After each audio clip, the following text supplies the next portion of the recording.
Hello friends, welcome to மது திலீப் சமையல். நீ பார்க்க போகிறது பிசிபலாபாத் எப்படி செய்கிறதுன்னு பார்க்க போகிறோம். ஃபஸ்ட் தேவையான பொருட்கள்லாம் பார்த்தலாம். ஒரு பெரிய வெங்காயம், 2 தக்காளி, ஒரு குட்டி டம்ளர் அளவு அரிசி, அதிலே வந்து அரை டம்ளர் வந்து துவரம்பருப்பு எடுத்திருக்கேன். ஒரு ஸ்பூன் அளவு எள்ளு, ஒரு ஸ்பூன் கடலைப்பருப்பு, ஒரு ஸ்பூன் ஜீரகம், 3 வரமிளகா, அரை ஸ்பூன் ஜீரகம், ஒரு ஸ்பூன் உளுந்து, 2 குட்டி பட்டை, 2 கிராம்பு, மல்லி 1 ஸ்பூன். அடுத்து காய்கறி வந்து கேரட், பீன்ஸ், உருளைக்கிழங்கு எடுத்திருக்கேன். இப்போ வந்து நம்ம எல்லாத்தையும் ட்ரை ரோஸ்ட் பண்ணிடலாம்.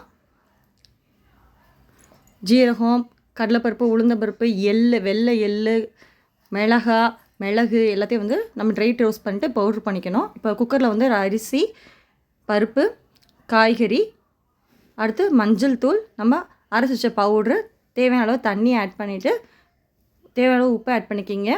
வெங்காயம், தக்காளி ஆட் பண்ணிக்கிங்க. நல்லா வந்து இதை விசில் விட்டு நல்லா குழையோருக்கு வேக விட்டுக்கலாம். அடுத்து வந்து ஒரு கடாயில் வந்து ஆயில் ஆட் பண்ணிக்கிங்க. அதோடு சேர்த்து கொஞ்சம் நெய் ஆட் பண்ணிங்க. அப்போ தான் வந்து நல்லா டேஸ்ட்டாக இருக்கும்.